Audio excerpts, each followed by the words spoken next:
कुछ कह पाता, अचानक से ड्राइवर भागते हुए वहां आया और बोला, सॉरी मैडम, थोड़ा लेट हो गया। ये सुनते ही अनिका आग बबूला होकर बोली, कोई काम एक बार में क्यों नहीं होता तुम लोगों से? दिन भर बस टाइम पास करते रहते हो। मजाल है जो तुम लोग कोई काम ढंग से पूरा कर दो, बस बहाने बनाने आते हैं। सब के सब एक जैसे हैं, काम चोर। ये कहते हुए अनिका ने नक्श की ओर देखा और नक्श ने तुरंत ही अपना चेहरा नीचे कर लिया। तभी ड्राइवर ने सर झुकाकर धीमी आवाज में कहा, सॉरी मैडम, आगे से ऐसा नहीं होगा। Sorry my foot. ये कहने के बाद जैसे अनिका अपना बैग उठाने लगी तो नक्श अनिका की मदद करने के इरादे से बोला, लाओ मैं ले लेता हूँ। लेकिन इससे पहले कि नक्श बैग उठा पाता, अनिका ने बैग उठाकर ड्राइवर की तरफ बढ़ा दिया और नक्श को पूरी तरह से इग्नोर करके वो कमरे से निकल गई। नक्श चुपचाप खड़ा उसे कमरे से जाते देखता रह गया था। कुछ देर शांत खड़े रहने के बाद जैसे ही नक्श पीछे मुड़ा, उसकी नजर टेबल पर रखी एक फाइल पर पड़ी। जाहिर सी बात है, अनिका वो फाइल अपने बैग में रखना भूल गई थी। जैसे ही ये ख्याल नक्श को आया, वैसे ही उसने जल्दी से वो फाइल उठाई और अनिका के पीछे भागा। नक्श नीचे ड्राइंग रूम में पहुंचा तो उसने देखा अनिका किसी से फोन पर बात करती हुई हॉल से बाहर जा रही थी। जब हड़बड़ाते हुए नक्श तेजी से अनिका की तरफ बढ़ा तो वहीं पास में सोफे पर बैठी अनिका की कजन भाग्या की नजर उस पर पड़ी और ईविल स्माइल के साथ उसने नक्श के रास्ते में अचानक से अपनी टांग अड़ा दी। नक्श ने अपना बैलेंस खो दिया और वो सीधा जाकर अनिका की माँ चित्रा से टकरा गया, जो हाथ में ग्रीन टी लिए सोफे की तरफ बढ़ रही थी। नक्श की टक्कर से ग्रीन टी चित्रा के कपड़ों पर फैल गई थी। ये देखते ही नक्श के होश उड़ गए और चित्रा की आंखें फटी की फटी रह गई। वहीं दूसरी तरफ भाग्या ये देखकर बड़ी मुश्किल से अपनी हंसी रोकने की कोशिश करते हुए बोली, ओ माय गॉड, ये क्या कर दिया तुमने? दूसरी तरफ नक्श चित्रा के गुस्से से पूरी तरह से वाकिफ था। उसे पता था कि अब उसकी शामत आना तय है। तुरंत ही नक्श ने माफी मांगते हुए कहा, सॉरी, वो मैं अनिका को फाइल देने जा रहा था और आप बीच में। इससे पहले कि नक्श अपनी बात कह पाता, चित्रा अपना आपा खोते हुए बोली, अच्छा तो मैं साहिबजादे के रास्ते में आ गई, इसमें भी मेरी ही गलती है ना? भाग्या को एक और मौका मिल गया और वो तुरंत ही चित्रा के पास गई। बड़ी माँ, आप ठीक तो हैं? अरे कोई जल्दी से डॉक्टर को बुलाओ, इस आदमी ने बड़ी माँ के ऊपर गरम गरम चाय गिरा दी। चित्रा ने भाग्या को शांत कराते हुए कहा, मेरी प्यारी बच्ची, तुझे कितनी फिक्र रहती है ना मेरी, लेकिन मैं ठीक हूँ, डॉक्टर की जरूरत नहीं है, बस इस निठल्ले आदमी ने मेरी साड़ी खराब कर दी। ये सुनते ही भाग्या ने अपना फोकस चित्रा की तबीयत से हटाकर उसकी साड़ी की ओर घुमाया और वापस से राई का पहाड़ बनाते हुए बोली, शिट शिट शिट, बड़ी माँ की इतनी महंगी साड़ी खराब कर दी। अरे ये साड़ी तो एकदम एक्सक्लूसिव कलेक्शन की है ना बड़ी माँ? एक तरफ भाग्या बात का बतंगड़ बना रही थी तो दूसरी तरफ नक्श ने देखा कि अनिका वापस अंदर आ रही है। नक्श चित्रा को इग्नोर करते हुए अनिका की ओर बढ़ा और एकदम शांत आवाज में बोला, अनिका तुम ये फाइल भूल गई। अनिका के कदम गुस्से से नक्श की ओर बढ़े और उसने नक्श के हाथ में से वो फाइल छीनी और दोबारा फोन पर बात करते हुए नक्श को देखे बिना ही घर से बाहर निकल गई। बस अनिका की एक प्यार भरी झलक के लिए तरस गया था नक्श। तभी ड्राइंग रूम में लगी टीवी पर एक ब्रेकिंग न्यूज फ्लैश हुई। ब्रेकिंग न्यूज, गुजरात की सबसे बड़ी कंस्ट्रक्शन फर्म का भविष्य खतरे में। क्या भानुशाली ग्रुप ऑफ इंडस्ट्रीज इतने बड़े नुकसान से उभर पाएगा? अब कौन संभालेगा भानुशाली ग्रुप की बागडोर? जानने के लिए बने रहिए हमारे साथ। ये आवाज कानों में पड़ते ही नक्श का ध्यान एकदम से टीवी की तरफ चला गया था। वहीं इतने में एक नौकर पानी लेकर चित्रा के पास आया। नक्श ने ट्रे में से पानी का ग्लास उठाया और चित्रा की साड़ी साफ करने लगा। चित्रा ने नक्श के हाथ से पानी का ग्लास छीना और अपना काम खुद करने लगी। लेकिन अभी चित्रा की भड़ास शांत नहीं हुई थी। बेवकूफ, एक काम भी ठीक से नहीं होता और अब क्या ठीक से चलना भी सिखाना पड़ेगा तुम्हें? अब यहाँ खड़ा खड़ा मुंह क्या देख रहा है? दफा हो जा मेरी नजरों के सामने से। इतना कहकर चित्रा भाग्या की तरफ मुड़ी और बड़बड़ाने लगी, पता नहीं क्या सोचकर तेरे काका ने अनिका का हाथ इस आदमी के हाथ में दे दिया। हमारे तो भाग्य ही फूट गए। घर दामाद बनकर बस हमारी छाती पर मूंग दल रहा है। ये है जावेरी परिवार का घर। जावेरी परिवार सूरत की बड़ी बिजनेस फैमिलीज में से एक है। इस बड़े से शानदार घर में जावेरी खानदान का बड़ा परिवार रहता है और कई जॉइंट फैमिली की तरह इनके बीच में भी प्यार बस दिखावे का ही है। अक्सर यहाँ हर सुबह की शुरुआत ऐसे ही शोर शराबे से होती है और गलती चाहे हो या ना हो, इल्जाम हमेशा इस परिवार के दामाद यानी नक्श के सर पर ही आता है। पर नक्श ने कभी भी इस बात को दिल पर नहीं लिया। हर सुबह किसी और की गलती को अपने सर लेकर मुस्कुराते हुए वो अपने काम में लग जाता है। नक्श, जो रुमाल से अपना हाथ पोंछ रहा था, चित्रा की बात सुनकर उसके हाथ रुक से गए।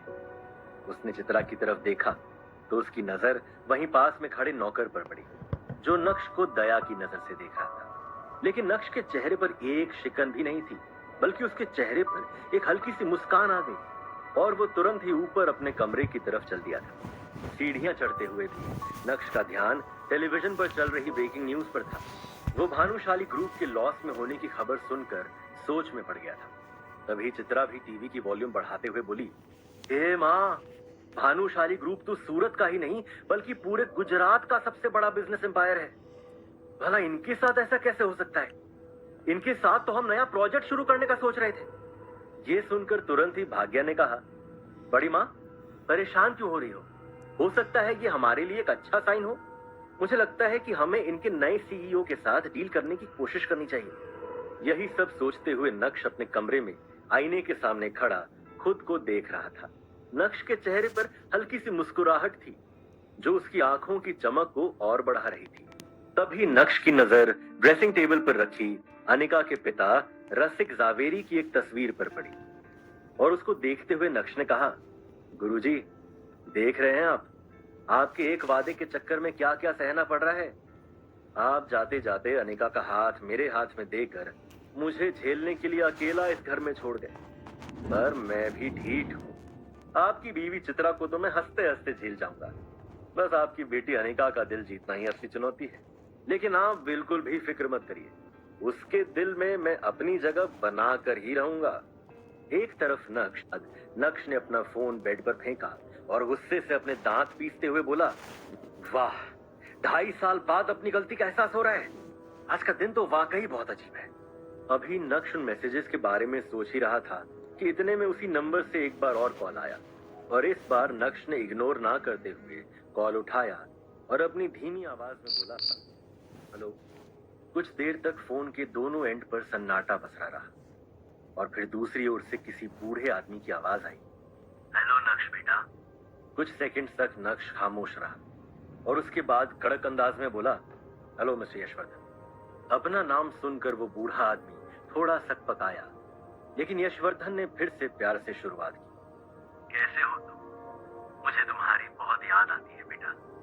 उस आदमी की बात सुनकर तुरंत ही नक्श ने एक तंज कसते हुए कहा, अच्छा, आपको मेरी याद आने में पूरे 2.5 साल लग गए? इतनी याद आती है आपको मेरी?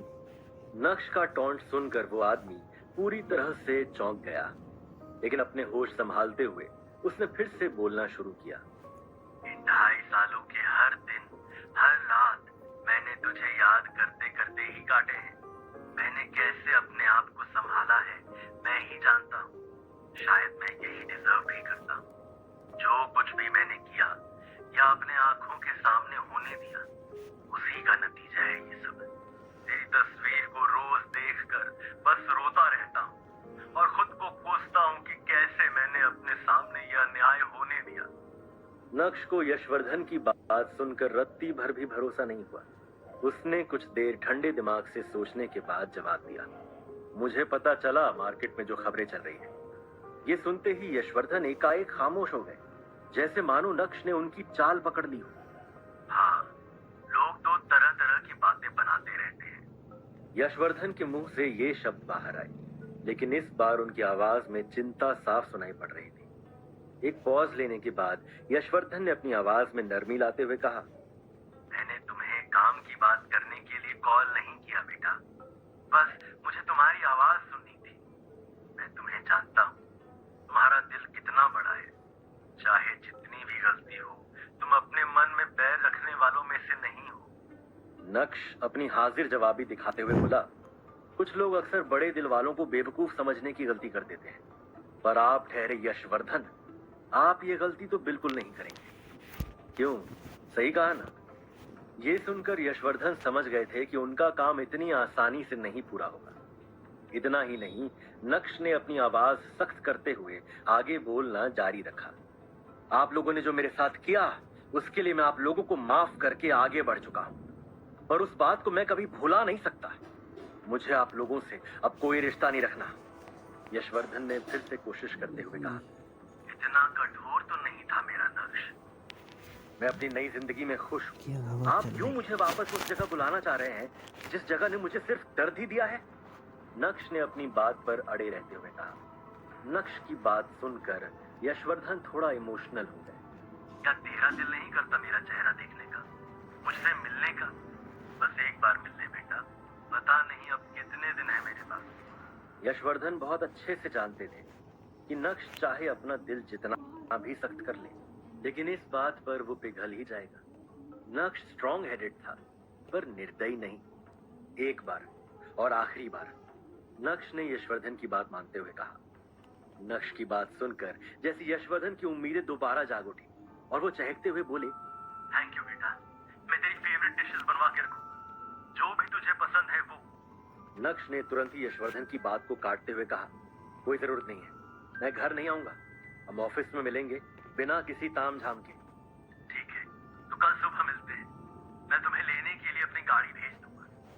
वैसे तो यशवर्धन को नक्श का अंदाज पसंद नहीं आ रहा था, लेकिन अभी यशवर्धन को नक्श की बहुत जरूरत थी और यही वजह थी कि वो नक्श की सारी बातें मान भी रहे थे। कोई जरूरत नहीं है, मुझे पता है भानुशाली ग्रुप ऑफ इंडस्ट्रीज का ऑफिस कहाँ है, मैं पहुंच जाऊंगा, बाय। इतना कहकर नक्श ने फोन काट दिया था। बीते 2.5 सालों में कभी भी यशवर्धन ने नक्श से कांटेक्ट नहीं किया था। 2.5 सालों से नक्श भानुशाली ग्रुप से भी बाहर था और अब जब भानुशाली ग्रुप डूब रहा है तो यशवर्धन को नक्श की याद क्यों आ रही थी? ये सोच सोच कर नक्श और भी ज्यादा कंफ्यूज हो रहा था। तुरंत ही नक्श ने अपना लैपटॉप बाहर निकाला और इंटरनेट की हेल्प लेते हुए भानुशाली ग्रुप में चल रही हलचल जानने की कोशिश की। वैसे तो नक्श के हाथ में भानुशाली ग्रुप को लेकर कुछ हाथ नहीं आया, लेकिन उसके हाथ में ऐसा कुछ आ गया जिसे देखने के बाद नक्श की आंखों की चमक 4 गुना बढ़ गई थी।